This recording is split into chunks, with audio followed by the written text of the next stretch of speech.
When you suggest to people that their money should be gold or silver coin, as it says in the Constitution, they sometimes stare at you with a blank expression or make the most extraordinary comments.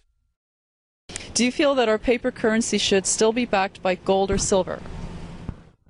I think there should be a backing for currency. Otherwise, there's a temptation to run it out and make too much of it. I'm not really sure what you mean. Like change the color of our money or something, or? I buy silver. Gold. I don't know a lot about this subject, but I would say just because of counterfeit. I think it should, but unfortunately it isn't. Okay, why do you think it should? I don't think the current system is stable. These statements by everyday American citizens show how little people understand the intentions of the Founding Fathers. As the Constitution itself says, it is the supreme law of the land. And therefore the Constitution ranks ahead of any statutes of Congress, any statutes or constitutions, for that matter, of the states, and decisions of the courts. And any law or decision of the courts that is inconsistent with it is to that extent void. It's not a law at all. So, what's going on here? Why does the Constitution clearly state that our money shall be coin, yet we are using government-issued, supposedly official, paper dollar bills? And we can't even redeem these for silver any longer. And why does Thomas Jefferson, the very man who drafted the Declaration of Independence and co-authored the U.S. Constitution, warn us about banks and corporations? Something is off here. The Federal Reserve System, to most people, seems like it is an agency of the federal government. That's what I thought it was when I first started to research this topic. But it turns out that it's nothing of the kind. The Federal Reserve is a hybrid organization. It's a partnership between the federal government and the private banks. When you look at it deeper than that, its essence is neither as a government agency or a private company. In reality, it is a cartel.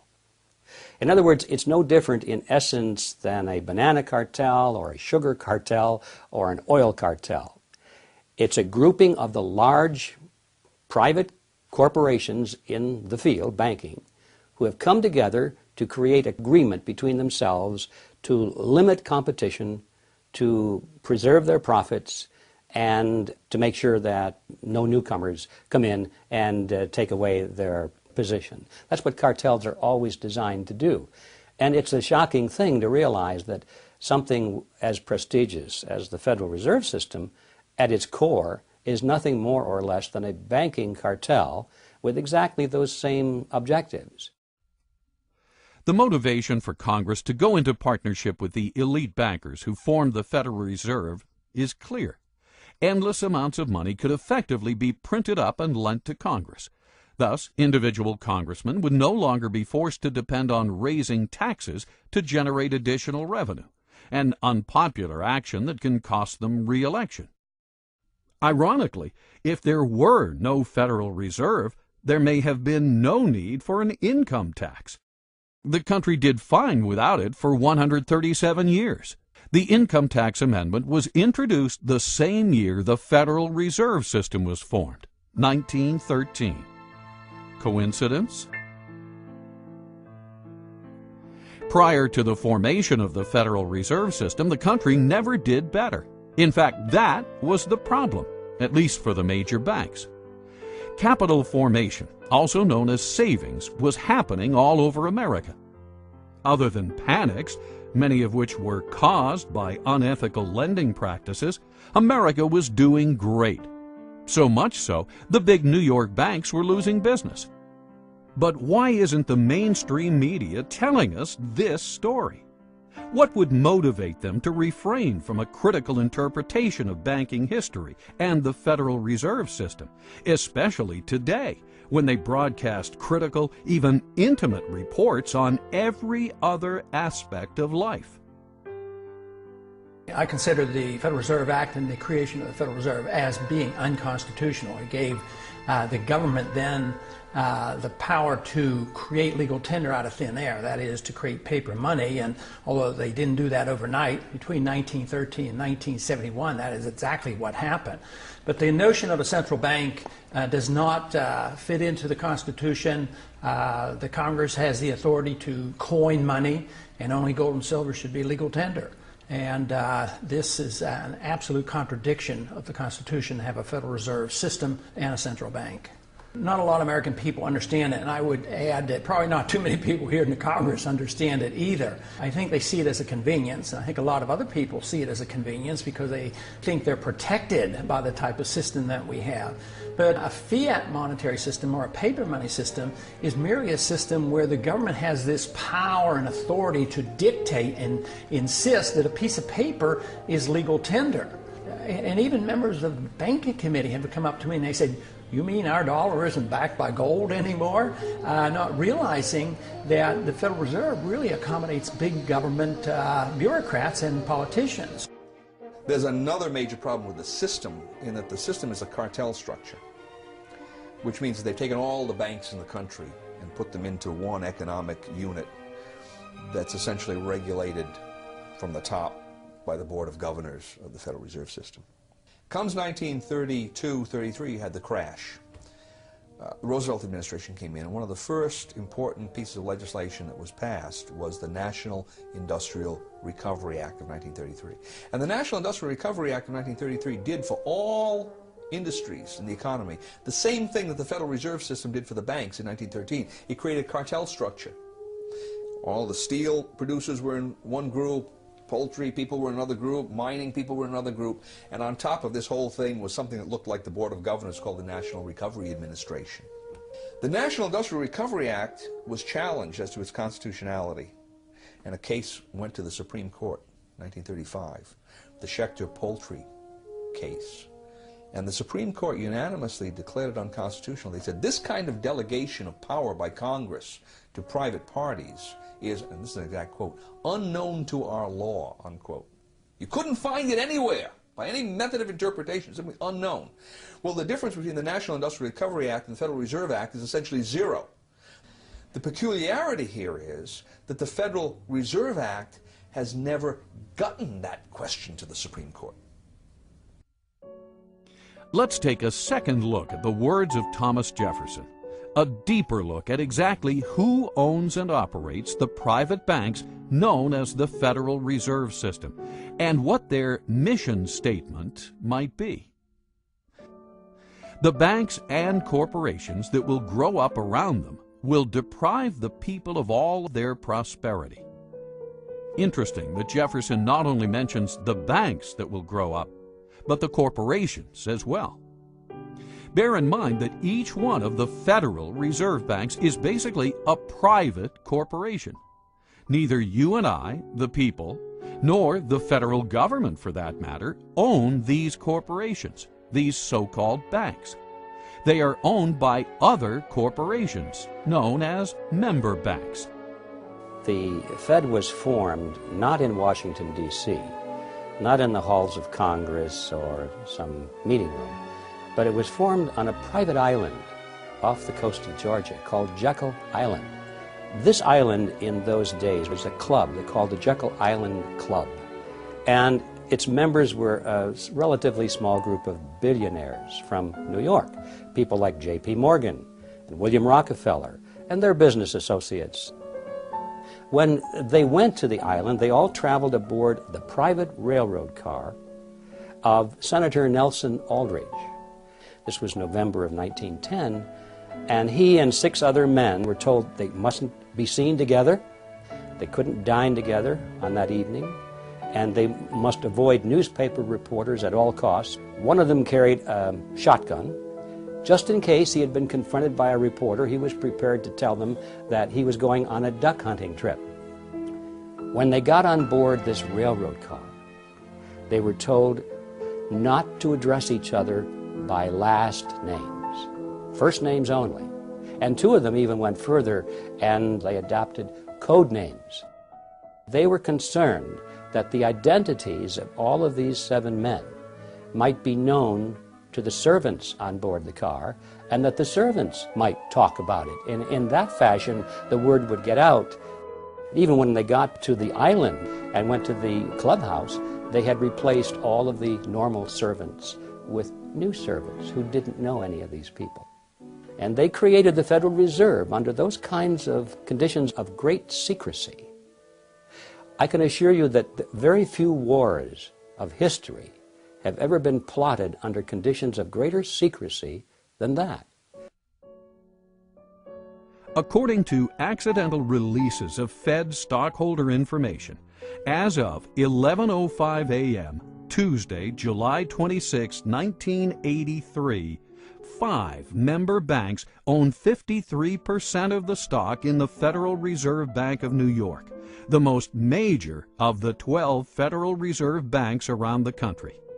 This is a controlling interest in the controlling bank. The major stockholders of this major bank, however, are confidential. No one, not even the government or the President of the United States, knows who they are, nor can they find out.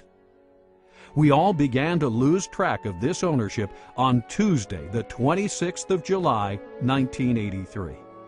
Only a small group of elite insiders knows who these owners or controlling agents are in present time. Does this sound like a Thomas Jefferson operation? Does this so-called Federal Reserve System sound like something Ben Franklin, the man who invented the pot-bellied stove and co-authored the Constitution, would set up?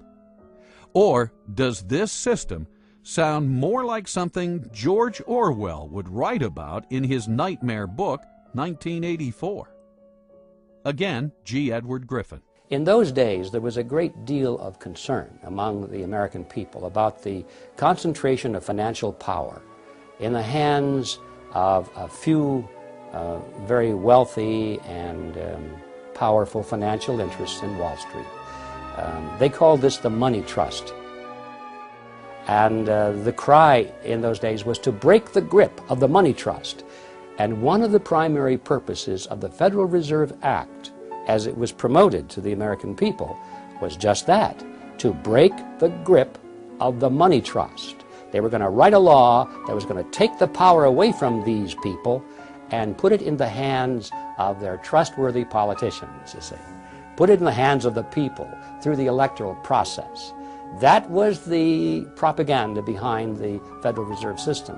So what's the purpose of the secrecy?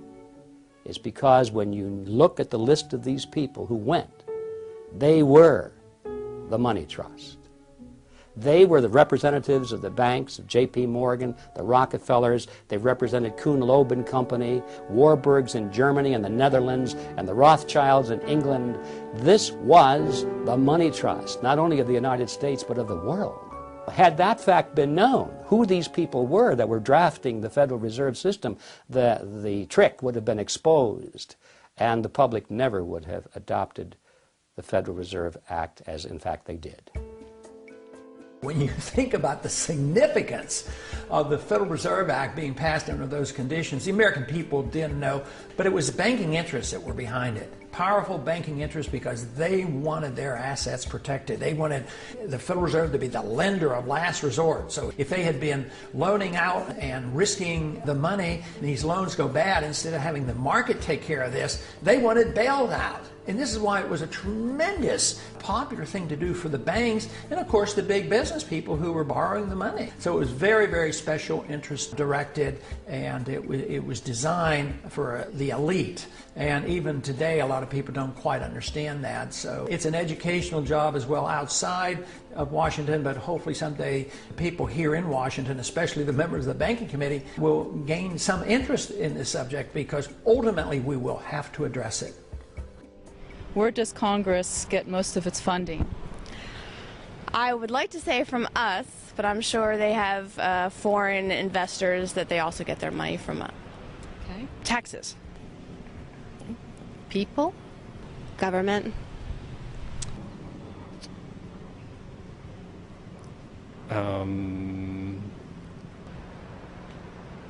gets it out of federal taxation, of course.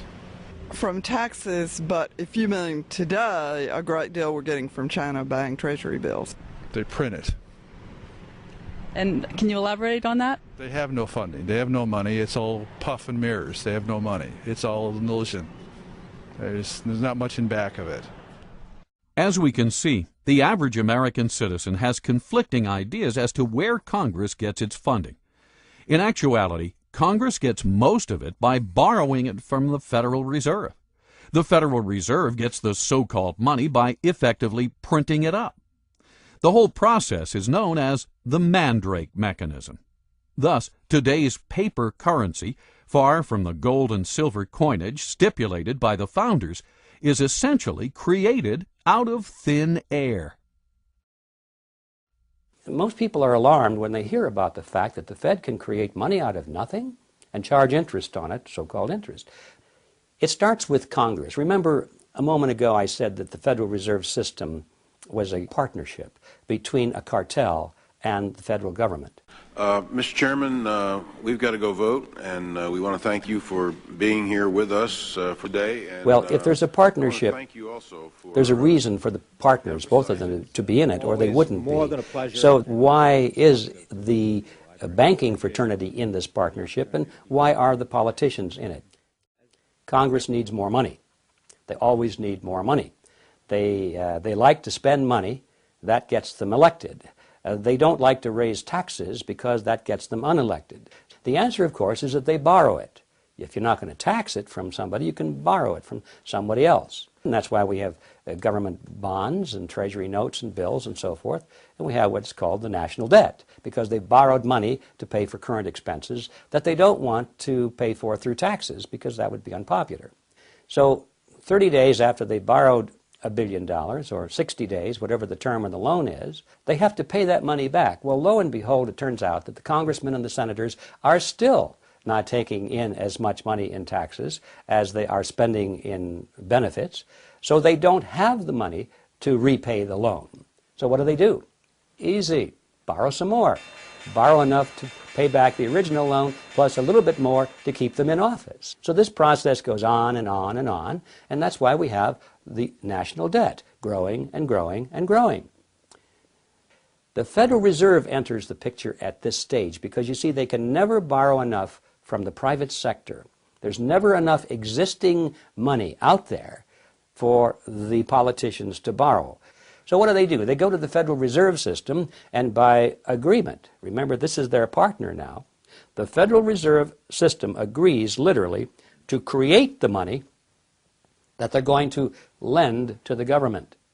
It's not really a lending at all, as you can see, but they use the old traditional words of lending it to the government, when in fact all they're doing is just printing it for the government. They're creating it for the government, and then they call it a loan. Of course, they don't print it all because most of it's checkbook money, but nevertheless, the process is the same as if they had just turned on the printing presses and printed all this money and gave it to the federal government. So now, once the Federal Reserve System creates this money out of nothing, literally, it's fresh money into the society, into the economy, and that's how the money supply keeps growing and growing and growing. What about the banking partner? What's in it for them? I come in and I give the bank, say, 100 ounces of gold, and the bank offers me some interest payment on that. They're going to pay me 3% interest. And they're going to take that 100 ounces of gold and they're going to lend it out at 5%. That's how they make their money, the 2% spread. Okay? Now that's fine so far, because I know that gold is in there, it's being loaned out, and someday down I'm getting 2% interest, and someday I can ask for that principal back. It might be 6 months, it might be a year, whatever it is. Where the trick comes into this is the bank says, not only are we going to lend that money out, but we're going to allow you, Mr. Depositor, to draw on that money right now. All right? Which means that they can't possibly be saying that I can draw 100% of that deposit when they've also loaned out 100% of that deposit. Now, maybe they don't loan out 100%, maybe they don't loan out 90% or 80%, but whatever it is. And that's the fractional reserve concept. They don't have enough reserves to pay out all of these obligations that they've made, especially with respect to paper currency, because usually that's the way it worked. Now, why do they do this? Well, they do this because they make money. Right? If I can loan out essentially more than I have in my reserves, by that difference I'm increasing interest payments. So the bankers are beneficiaries of this, and obviously the first lender, the person that receives that money, is a beneficiary because he's getting money they wouldn't have gotten otherwise, even though he has to pay interest on it. But then what happens down the line? This is the fascinating part about it. The market has set prices and wages on the basis of what it believes is the total amount of money that's in circulation.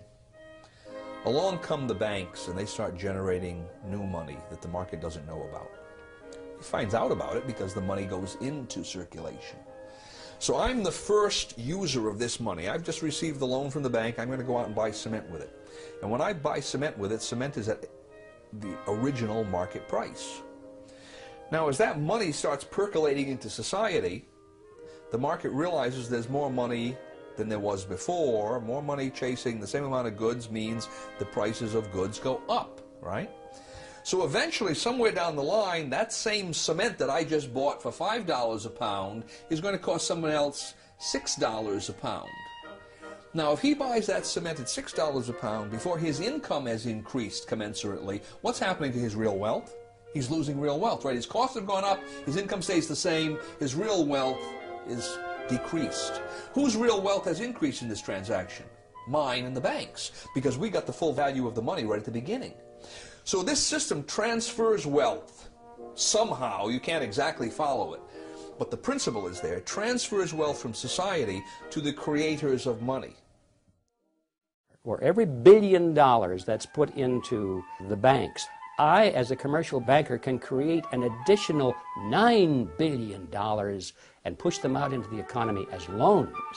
Now that $9 billion based on the $1 billion, which itself was created out of nothing, all of it is just fiat money. It's created out of nothing, but the commercial banks get the bigger end of the deal, as you can see. They can create 9 for the private sector called loans, and these are genuine loans. And that is where our money comes from. That is how money is created. Every bit of it is created in this fashion. Every bit of it is based upon debt, and that debt creates money that literally has nothing behind it at all. Now this is how money is created in the Western world. And it's an amazing story. Only a very few people at the top know how money really comes into existence. Best estimates say that a network of about 7,000 people, mostly located in large urban areas worldwide, facilitate the acquisition and control of the voting stock of these banks by proxy. The marching orders as to where literally hundreds of trillions of dollars of monetary power will be directed are believed to be given by the 7,000 on instructions from an insider control group we estimate to number about 300. Of the 300, many are related to one another by blood, marriage, and business ties, and, it would seem, have family ties to the original robber barons of the Industrial Revolution at the turn of the 19th century. More importantly, however, most of the 7,000 involved in this group may be largely unaware of their negative effects on society. They may sincerely, but naively, believe they are simply doing good. Nevertheless, now talking about the 300 who form the inner controlling body, we estimate that about 50 of this group are anything but naive. Thus, having successfully established the ultimate money-making machine, the Federal Reserve System, this nefarious cartel of tyrants is in a position to literally acquire control over the assets of the world, deprive the people of all their prosperity, as Thomas Jefferson would say. This is the calculus of the situation, and this is exactly what they are doing, with a little help from their virtuous but ignorant servants in Congress, as John Adams might say. Yes, the Founding Fathers must surely be rolling over in their graves. The original intent of the Constitution is spelled out quite clearly, not only in the document, but in the immediate history that surrounds its formation. Now, Article 1, Section 10, Clause 1 limits the powers of the states. It says, no state shall coin money. States had coined money. stops them from doing it. No state shall emit bills of credit. Now that's one of those peculiar words. If you were living in that time, you knew what it meant. It meant essentially what we call paper money. No state shall emit bills of credit, which means that a state itself cannot create paper money, and then it can't do it indirectly by setting up some kind of a bank that's controlled by the state. Third provision in that clause is, no state shall make anything but gold and silver coin a tender in payment of debts. And notice the language, no state shall make anything but gold and silver coin, meaning states can and should make gold and silver coin a tender in payment of debts. But the historical background shows absolutely clearly that paper money was not going to be allowed at the national level or the state level. And the very interesting point here is that the same people who wrote the Constitution had been to a large extent in control of the states and of the Congress under the Articles of Confederation during the War of Independence. These people had emitted large amounts of paper money. The states did it, Congress did it. When that Congress did it was called the Continental Currency, and most people are familiar with the phrase not worth a continental. Paper money depreciated so radically in value that it was essentially worthless. Those same people looked back at what they had done only a few years earlier and said, we're not going to do this anymore. The inflation isn't rising prices. The inflation is the government's program of increasing the supply of money, which devalues the currency, and that causes the prices to go up. Inflation, that is the destruction of money, eventually wipes out the middle class. The best example in the 20th century being what we saw happen in Germany. As the runaway inflation came, the middle class got wiped out. In the early stages, of course, somebody benefited. Eventually it hurts everybody. But in this country right now, we have constant insidious inflation. So there's a transfer of wealth from the poor and the middle class to the wealthy. But because it affects the business cycle and causes prices to go up in general, who suffers the most? The people who can afford it the least. That people on fixed incomes, low middle income people, poor people. I think it especially hits hard low middle income people who are trying to make it on their own and won't go on the dole, because their prices go up more and they're the first ones to lose their job when the business cycle turns down. The Federal Reserve, by increasing the credit, creates the boom part of the cycle, but then there's always the resulting downturn of the cycle when unemployment rises. We're always live. It's almost impossible to believe that the all-powerful dominant media, what Bill O'Reilly calls the elite media, would endlessly cover all these issues, yet be silent on the very subject that is common to all of them: money, and the entity that creates and manages the so-called money supply, the Federal Reserve System. Why is this? One can never watch enough television.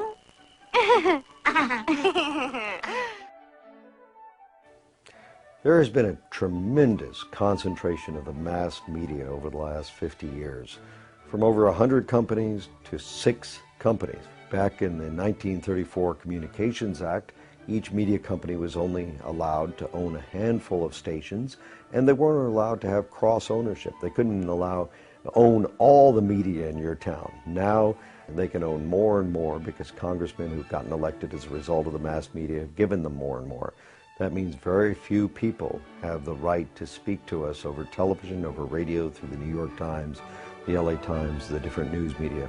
The whole purpose of the First Amendment is to guarantee that we have more, not less speech. However, when you start to get down and say only a few people can put up their soapbox, only a few people can address the audience, suddenly you've limited the amount of speech. Now that's the government control of speech. On the other hand, when those few people recognize that the government is the one that's licensed them to speak, they start to act in a way that's not going to jeopardize that relationship. Could this be one of the reasons any critical reporting of universally important issues, such as the Federal Reserve, have been cut out of the public debate for so long? As Ted Turner relates in his article, My Beef with Big Media?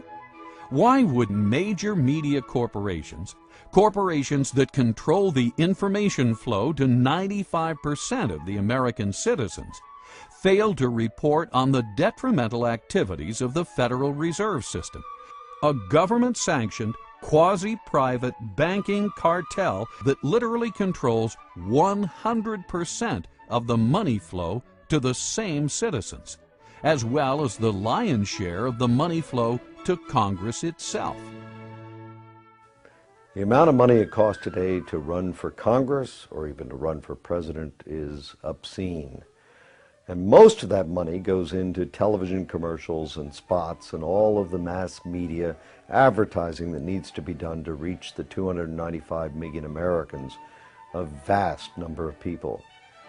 And when that person wins, if the media has supported him, naturally he wants to pay them back.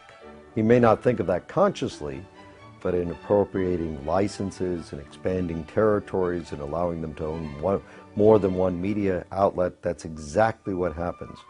As a result, the number of media companies, as we said before, has concentrated in a few hands. And unfortunately, Congress and the media work together to present an image to the American people that does not always include every aspect of the truth. This reciprocity, this in cahoots process, has obscured many of the more important issues to the American people. And there's no more important issue than the issue of fiat money. When you give men the power to create money out of nothing, you shouldn't be surprised if they turn around and create money out of nothing, because that's what they're supposed to do. Now, the underlying philosophy is that, well, we'll be very conservative about it. We won't run rampant. We won't abuse this power, would we? So we give them blindly this power to create money out of nothing because we trust them to use this power wisely. Nowhere in history has this ever been a justified trust. Every time man has had that power, and this started back in antiquity, those with the power have abused it, and they have created more and more and more money at a rate much faster than the expansion of goods and services which are being produced by the productive side of the economy. Now, if the goods and services were growing at a rate which is exactly the same as the money supply, then the purchasing power of the monetary unit would remain constant. In ancient Rome, if you had a 1-ounce gold coin, that would be the cost of a nice toga, a handcrafted belt, and a pair of sandals.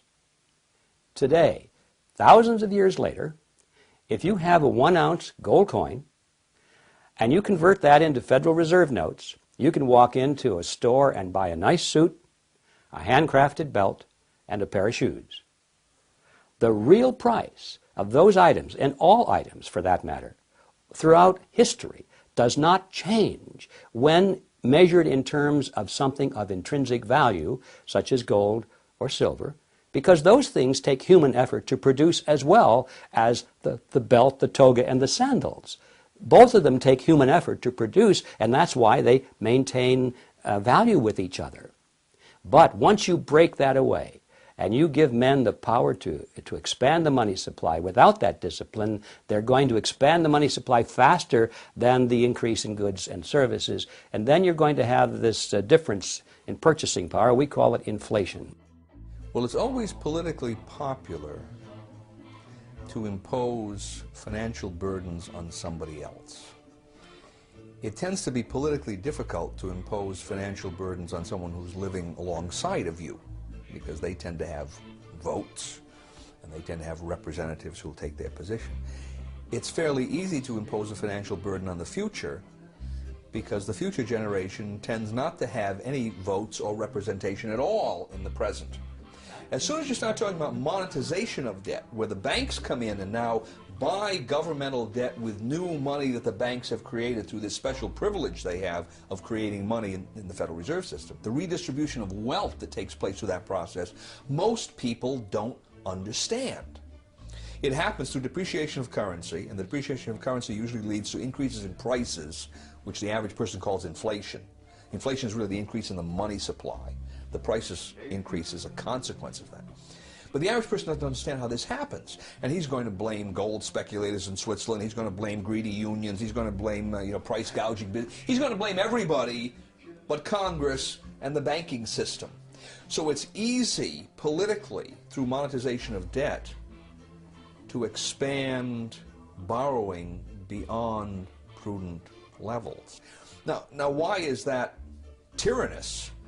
Well, at a certain level it's tyrannous. The definition of tyranny is the exercise of a power that no one should be allowed to exercise. Okay? And it's tyrannous because no one should be allowed to exercise a power that puts burdens on people that are not allowed an opportunity to be heard, an opportunity to vote, an opportunity to have some kind of a say. Right? Granted, to some extent you're going to have to do that in the nature of government as long as you have borrowing, but beyond a certain point it becomes tyrannous. And it's beyond that point that the present system allows our political structure to move too easily. How much, take for instance, how much is the purchasing power of Federal Reserve notes lost since World War II? About 90%. You think that hasn't had some consequence in terms of redistribution of wealth, in terms of the way the economy has developed? Of course it has. The average person doesn't see it. He can't follow the lines of cause and effect, but it's there, and his life is quite a bit different from what it would have been if that hadn't occurred. Purchasing power, monetization of debt, inflation. What do we mean by all these terms? Terms we may have heard many times, but still fail to connect the dots. Are you confused? If so, you're not alone.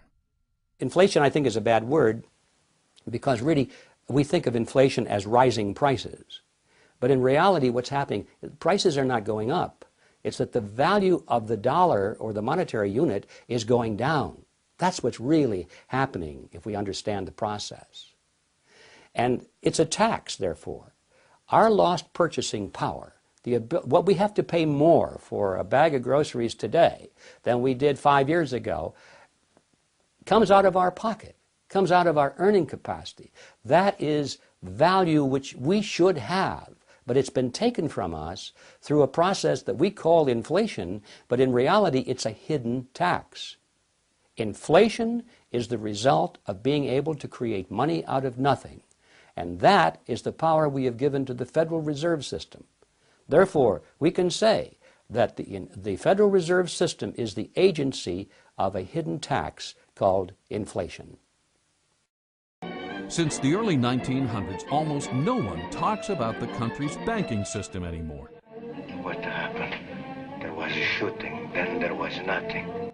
Yet our money, like water, is one of the most important commodities we have. More than that, the quality of our money affects the productivity of every man, woman, and company in America. As time goes on, people figure out better ways of doing things, better ways of making products, cheaper and faster. For instance, one farmer can now grow food for thousands of people, whereas he used to be able to feed only his family. Thus, everything should be getting cheaper, because the supply of everything has been growing faster than the demand. This is true even though the population has been growing as well. Unfortunately, this is not what we observed. With the exception of a few industries, like the computer industry, and products we import from places like China, it seems that almost everything is getting more expensive, but oftentimes cheaper in quality. How can this be? Over the decades, the productive energy of society seems to be getting siphoned off.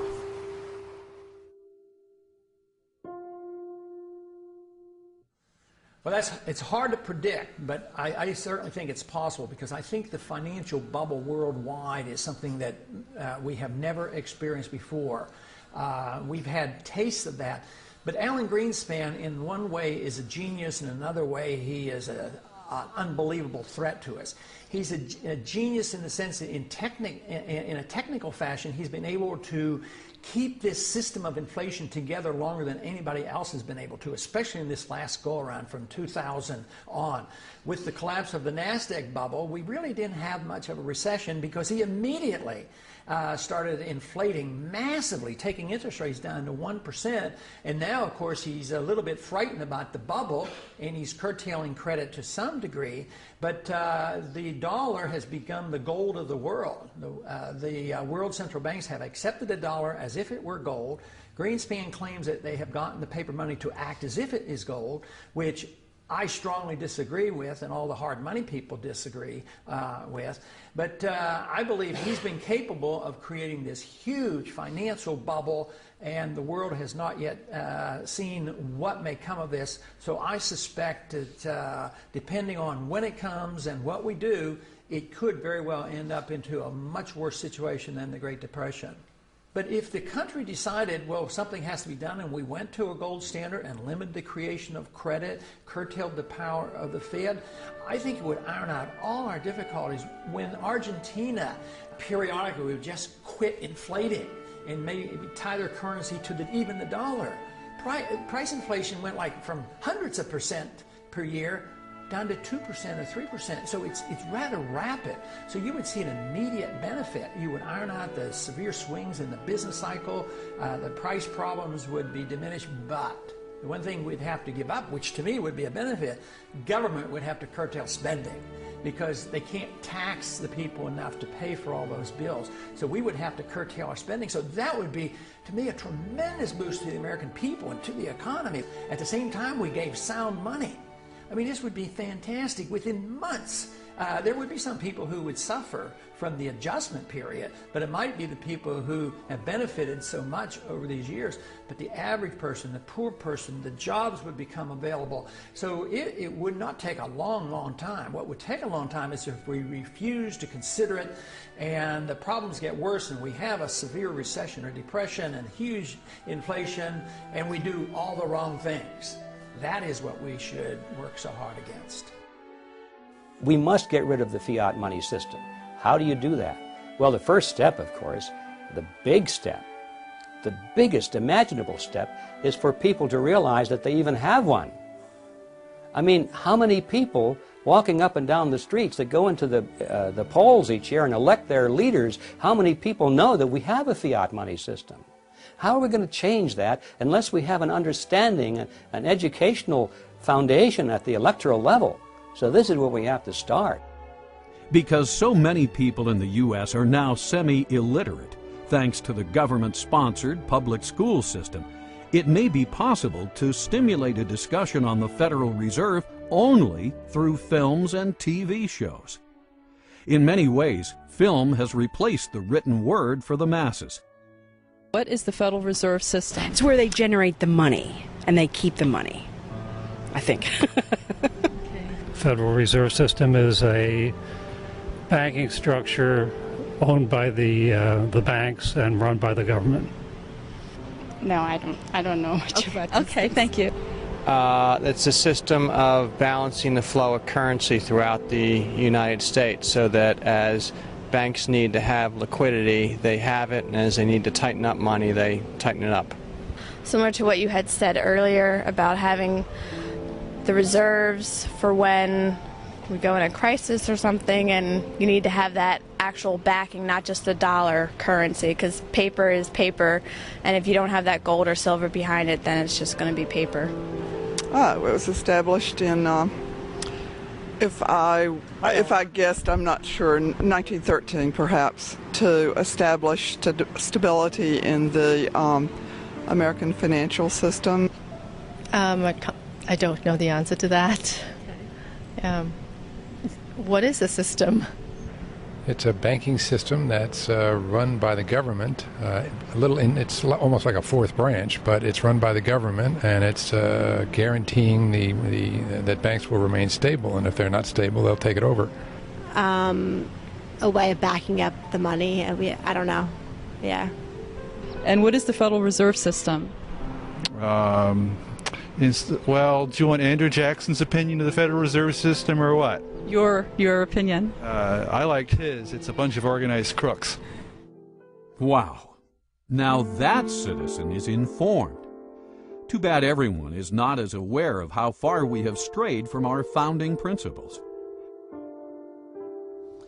Well, the major problem you have not only with the Federal Reserve System, but with any statutory structure that's unconstitutional, is it doesn't square with what's called the Supremacy Clause. The Constitution, which has the Constitution and laws passed in pursuance thereof, that is, constitutional laws are the supreme law of the land. So obviously you have a statute that doesn't square with the Constitution, it's void. It is not a law, in fact. So the question then arises, well, how does that square with the oath of office of representatives, senators, judges? And the answer is it doesn't. That when they come face to face with a statute that is in contradiction of the Constitution, they are to treat the Constitution as the supreme law and treat that statute as void.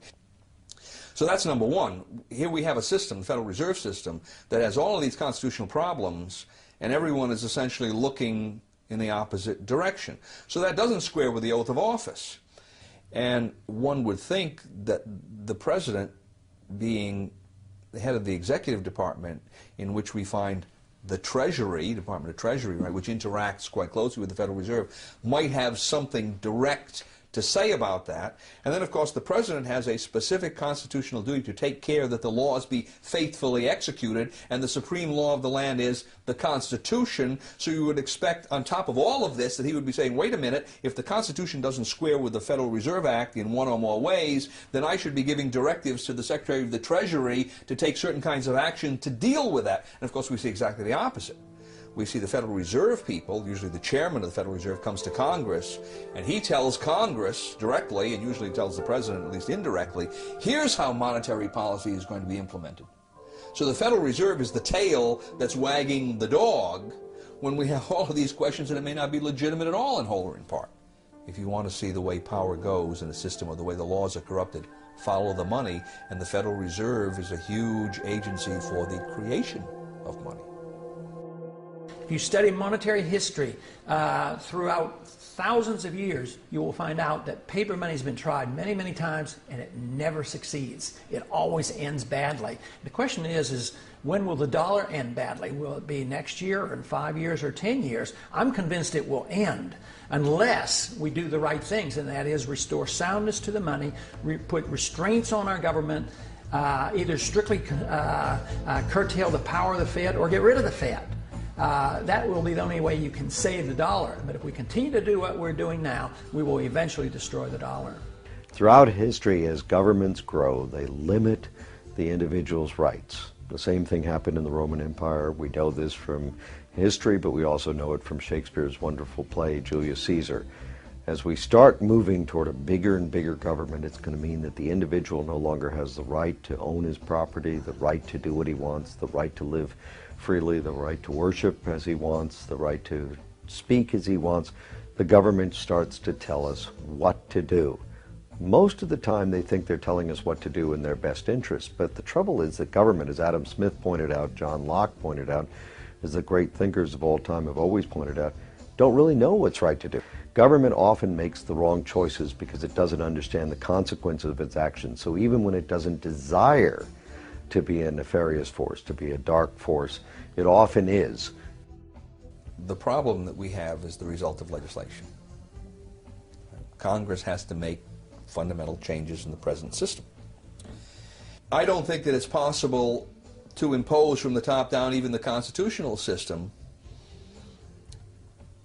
because no one out there now is used to using gold and silver as their money. So what needs to be done is to create a competitive system of currencies. Leave the Federal Reserve System there. Slowly, over 6 months or a year, take away some of its legal privileges. Its legal tender privilege, its privilege as the only medium to pay government taxes, so forth and so on. And over on this side, create a gold and silver system.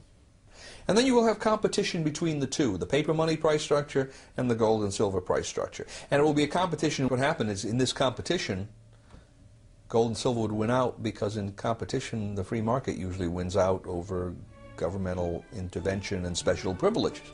And that's the reason we have governmental intervention and special privileges, to keep the free market from winning out. And that's why they go to government, to ask for legal privileges, all right? So that's the first problem. Now the second problem is, I don't see that happening through Congress, because there are just too many loggerheads in Congress to get the thing started. So my suggestion is that it begin in some state, a small state, a state that probably has a certain amount of its taxes that it can hypothecate to gold. And if the system worked and more people were asking, then the state could expand the areas of taxation and bring more people into it. And eventually you would, if it worked, you would see the whole state, the state's monetary system, the government, state government, would be on a gold system. And then I would think as well you'd begin to see that spreading into the economy. Now, if that were to happen, then I think other states would look at this and say, well, that makes sense. Let's begin to move in that direction. You could look at it essentially as a monetary insurance policy. They don't have to go beyond 10%, but 10% gold holding is perfectly prudent. And if something were to happen in the economy, if there were to be a monetary crisis, banking crisis, then the state could rapidly expand the system because people would know how it operates. But the idea is to get the mechanism, as it were, on the table so that people can see how it works, why it works, what its benefits are. They don't have to be afraid of it. And arguments along the lines of there's not enough gold or silver in the world to do this will, that kind of thing will be shown to be fallacious.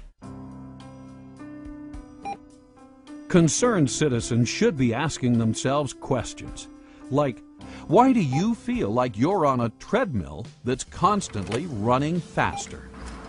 Hey. Why does it now take a two-income family to make ends meet, thus preempting women from their traditional role of providing stay-at-home childcare? Why do we see a never-ending expansion of government, even though our elected officials endlessly promise to reduce it? Where does the government get the funds to wage perpetual war, yet fails to provide the basic protection citizens needed on September 11th? Why do rich people seem to be getting richer, while you and all your friends seem to be hardly making ends meet? Why does a first-class stamp now cost you nearly 40 cents when it used to cost only 5 cents? Should a 90% loss of purchasing power be tolerated? Where does it end? It's easy to see where we're headed. You don't have to be a rocket scientist. If you follow a graph, and you can see that there are points on this graph and they're going constantly in one direction, and they've been doing this for 50 years, you don't have to be a rocket scientist to see where it's headed.